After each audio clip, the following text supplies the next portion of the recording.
Hello and welcome to Business Connections. I'm Holly Allen, Director of Marketing and Communications for the Dayton Area Chamber of Commerce. This is a program put on by the Dayton Area Chamber of Commerce. And today we're talking about a pretty cool topic. Deb Norris, Senior Vice President from Sinclair Community College, is here today.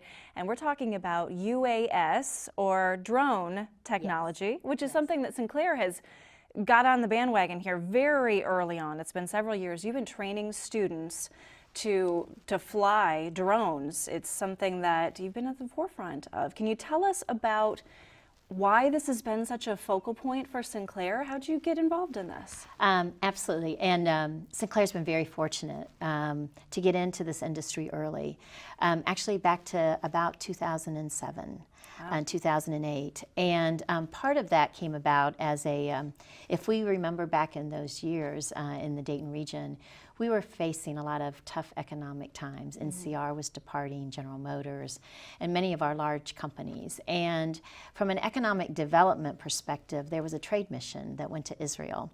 And you had county leaders, city leaders, industry, academics, and we were able to, and people from Wright-Patterson Air Force Base and the Dayton Development Coalition. And we spent actually almost 2 weeks in Israel looking at the different technologies focused on unmanned aerial systems, because Israel is a leader in that area, and seeing how we could apply or how we could create partnerships maybe to bring that in to Dayton. Our perspective from Sinclair was if we build the workforce in this new and emerging technologies, that it would be a driver for economic development. It would be a reason for companies to want to come here. And when you look in Dayton's DNA, we are just ripe for unmanned aerial systems because we're really good at data analytics. We're really good at sensors. And when you think about what is an unmanned aerial system, right, it's about the technology of sensors and also about advanced materials. Also, we have Wright-Patterson Air Force Base here that is very, very active and have centers and directorates focused on sensors and unmanned aerial systems and so on. So when you kind of looked at what we had here, it was a great, great match. So this wasn't something you just picked out of the sky. It was something that you looked at what aspects we have, what good features we have going on in the Dayton area, and picked a match for something to go after. Strategically, it made a lot of sense. And also, when you look about Dayton, and aviation is it's in, we started aviation here, right? Yes. That's right. And what leaders in this industry will say is that unmanned aerial systems will actually revolutionize, right? They say this is actually the greatest technology since the invention of flight. And so as you think about that, that seems very appropriate. So let's put Dayton back on the map, right? Back to our roots of aviation, but now with this new technology called unmanned aerial systems. And since 2007, that industry has changed drastically. We're sitting here now, Sinclair is in the news regularly about this industry. What does the future look like for unmanned aerial systems? Well, when you think about unmanned aerial systems, we like to liken it to when the internet came out, right? And the personal computer came out. We knew it was big. We knew it was going to impact so much of the way that we live and the way that we work. And so what you're seeing are just a number of applications that are continuing to be developed. When you look at applications from a business perspective, again, we think a lot of the hobbyists, right, enjoy flying these and all, but when you look at it from a business perspective, we're going to see new applications continue to emerge. But those that have been, I think, probably the most well-known that we've seen in the news has been around first responders, right? So I can actually get this view with sensors today to find missing people, right? I can get a preview of how something looks at a traffic accident or at a fire. Precision agriculture is also, today in farming, it is so important that we have to, because we have less farmland than we used to. So it's all about the return on investment and how do I get more productivity with less land. And so precision agriculture is all about pinpointing, right, from this aerial view that farmers don't have, exactly where might I need more irrigation or where I might have an infestation problem. It's amazing. And so, because again, they're not really having those views today. Geospatial mapping is another one, bridge inspections, so railroad inspections, right? So it's like you want to kind of have that monitoring to detect with sensors today, you get not only the visual view, but you can do sensing in terms of, if there might be an oil or a gas leak. You look at monitoring of utility lines. We think about also sometimes you'll want to use unmanned aerial systems in something that might be dangerous. So wind turbines, we see a lot of those in Northeast Ohio. Well, people have to climb up there, right, to inspect them. Well, you could have an aerial view with a drone or a UAS, right, that would actually kind of save lives. Wow. It seems like the opportunities are endless. I think for the everyday person, you think of UAS technology in the future, and you think about, obviously, Amazon talking about delivering packages to your front yard using a drone, but it sounds like there are so many applications that even beyond what we have thought of today, which is amazing that you're at the forefront of creating the workforce to operate. That's right. This technology. And one of the things when you think about unmanned aerial systems, people get really, really excited about flying them. And of course, you're not going to get the data if you don't fly them, right? Right. But one of the things that you'll see and that we're doing a lot of work on is really around the data analytics. How do you actually not only capture the data, like with these different sensors, but then how do you present it?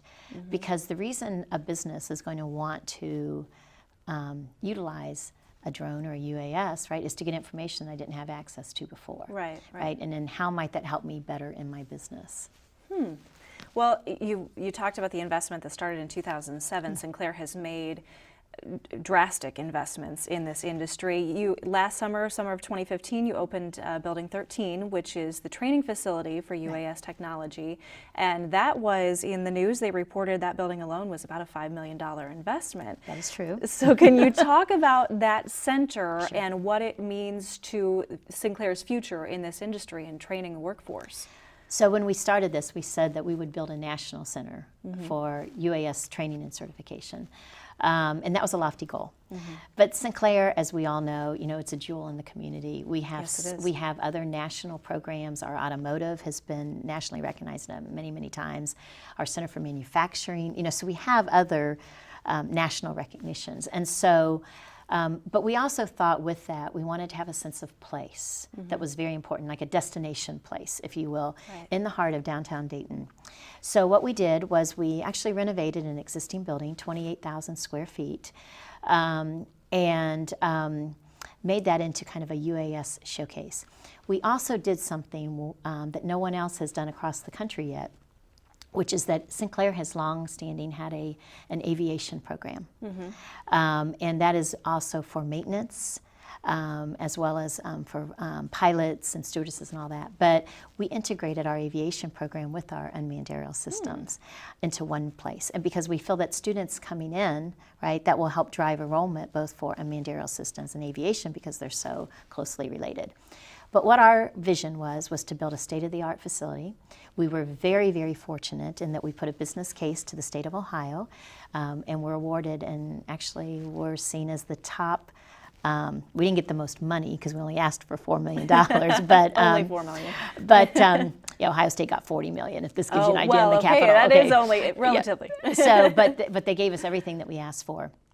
But we were profiled as the #1 project for capital across the state of Ohio for all community colleges and universities, and because they thought it was so innovative. So what we did was we took kind of a space that wasn't as used as much as we would have liked, and we have repurposed that facility to integrate our aviation and unmanned aerial systems. In addition to that, $4 million from the state, Sinclair put in $1 million.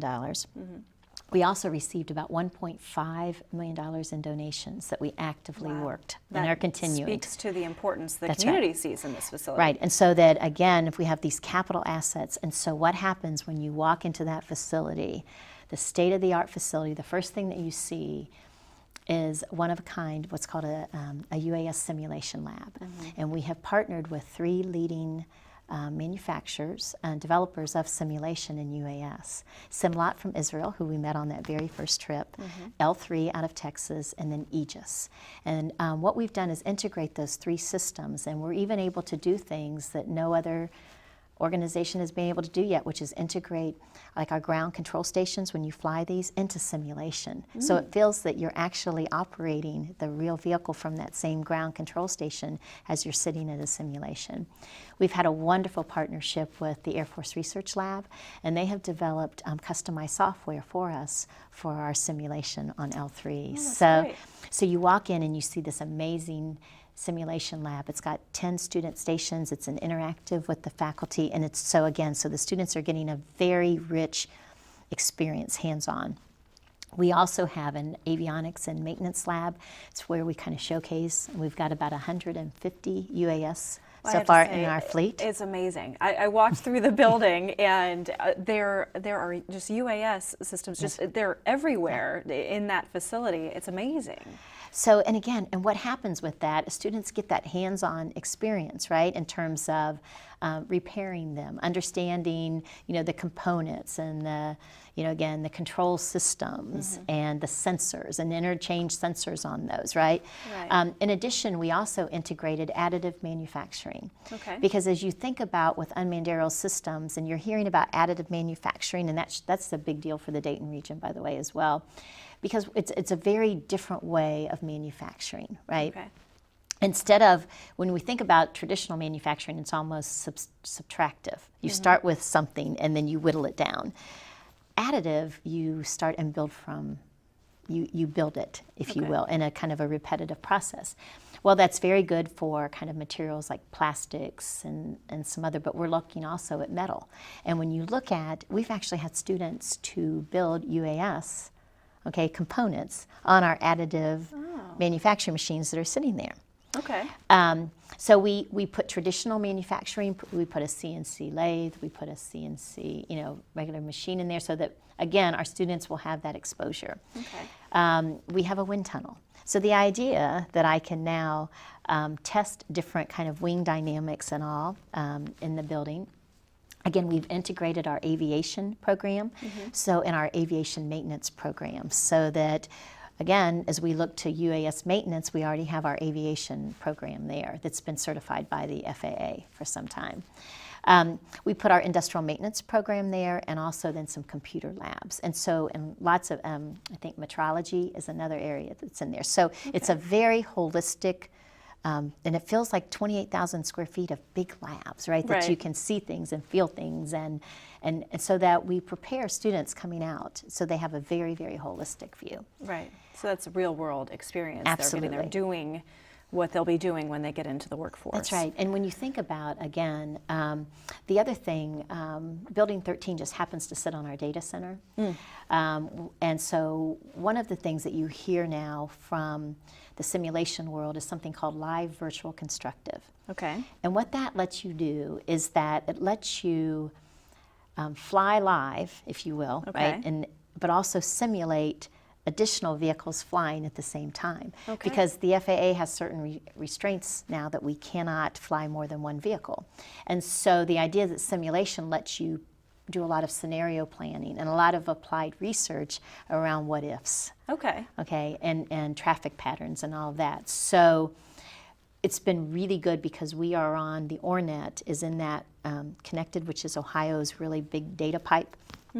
So what that allows us to do from our simulation is push large volumes of data. So we're looking at doing some pilots with the Ohio State University, Indiana University. And so now this partnership, because we're going to be capturing data out there in the field, and so how do we look at it and then get that rich student experience. We're actually even looking about doing a live virtual constructive simulation with our partner Simlot in Israel. And sharing the data that way. Go back to where it all began. That's exactly right. That's exactly right. You talk so much about the simulation, but we have seen in the news as well that Sinclair is cleared in many different locations to actually fly the drones that you have in your fleet. Can you talk about some of those places where you're flying and where your students are actually getting that experience? Well, one of the things that we said when we were going to have a national center, we said we were going to have 3 pillars. And the pillars to have a national center, you have to be able to fly. And that was going to be both indoor and outdoor, and I'll talk a little bit about that. The second was to have leading edge simulation, because sometimes, whether it's weather, you also want a rich experience in simulation that complements the flying. The third pillar was leading edge curriculum, by the way, that when we started this did not exist anywhere. Wow. And then we wanted to take those 3 pillars and build them on a strong foundation of data analytics. Because again, why do I fly a UAS? Is to get data to help me make better decisions. So we got into flying early. Right? And so, and it was not an easy path at that time. We received we were the first community college in the state of Ohio, actually in the country, to receive what was then called a public certificate of authorization. And we got that at Springfield, Ohio. And it took us about, 2 years to get that very first one. And there were a lot of restrictions that came with that, but it let us fly. Okay. And since that time, I believe we're up to right now 13 certificates of authorization. We fly at Ohio State University, Don Scott, which is the third busiest airport in the state of Ohio. Wow. And that's important. That is exactly right. But the idea is that we've pushed again with the FAA, because this is all being able to fly safely and legally. And so we have picked different spots to want to do different things and have a really strong portfolio of flying.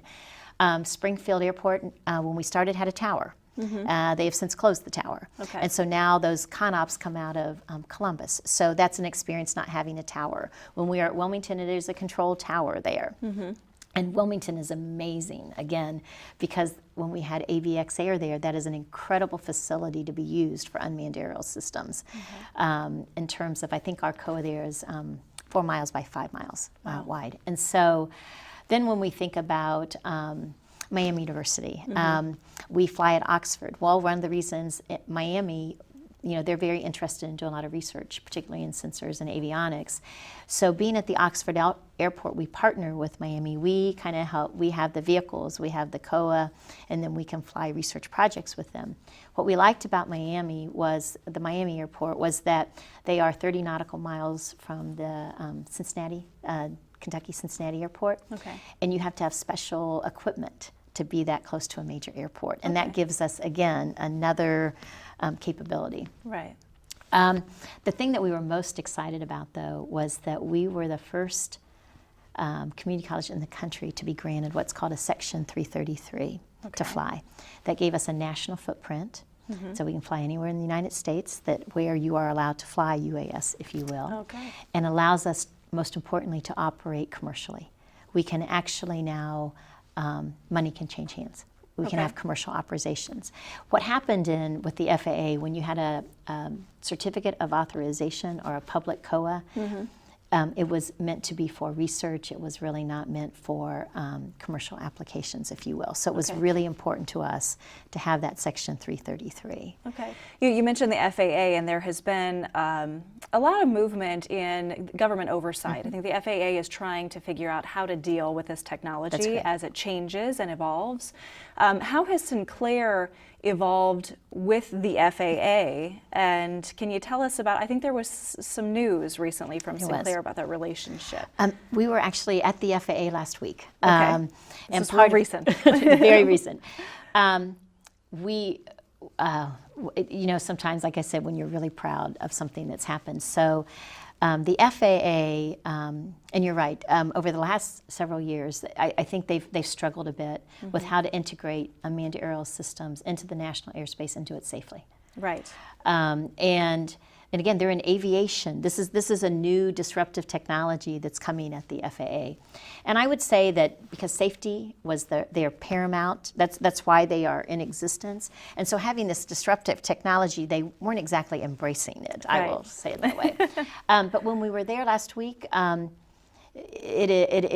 leadership, it is a different message. This is not if we are going to do this. This is how can we do this. Well, I think it's gotten to the point where you can't avoid it from anymore. A commercial, economic development, a global perspective. We cannot let the rest of the world, be able to fly and test these things, because we will lose business. Right. So but the FAA came out, and we've been dealing with them for some time because of having all these different COAs, and Section 333. But the FAA announced about a year and a half ago that they were going to put out what was called an FAA Center of Excellence for UAS. Okay. They have all kinds of centers of excellence that exist today, but they didn't have one for UAS. And that is really around research. Okay. Research that can help the safe integration of UAS into the national airspace. So you had teams of universities that competed for that Center of Excellence, and it was very, very prestigious. Mississippi State won that. They were awarded last summer, I believe, and Ohio State, the Ohio State University, was actually asked to come on the team after they were awarded. Okay. And so when we met the Assure team, it's what it's known as, they were here for the Ohio UAS conference last year. Okay. While they were here, we had a chance to meet the director, and they came over to see Sinclair's facility. And it was a really interesting discussion because the 22 members that they have, or the 21 members that they had, were all universities. And they really weren't sure about a community college and the role that we would play. They came over, they saw the facility, and they were like blown away. They were just completely blown away with what we've done. I can understand that. So that we were invited to their next meeting. We were unanimously voted in by all of the university members. And we had a press conference here in January to announce that. So we're the only community college that is part of this FAA Center of Excellence for the research. So we are on a number of research projects right now, again, bringing expertise on the applied side, and different research projects that the FAA is kind of commissioning.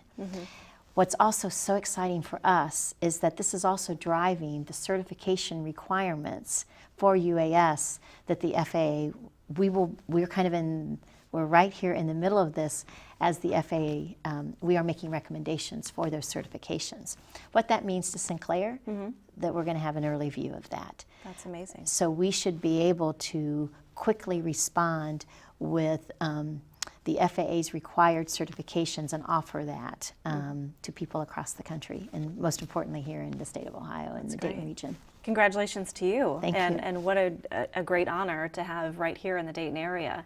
If people want to learn more about what's going on at Sinclair and the UAS training technology, where should they go? We've made it really easy. uas.sinclair.edu. Oh, and again, and there's a lot of our background. There's phone numbers on there.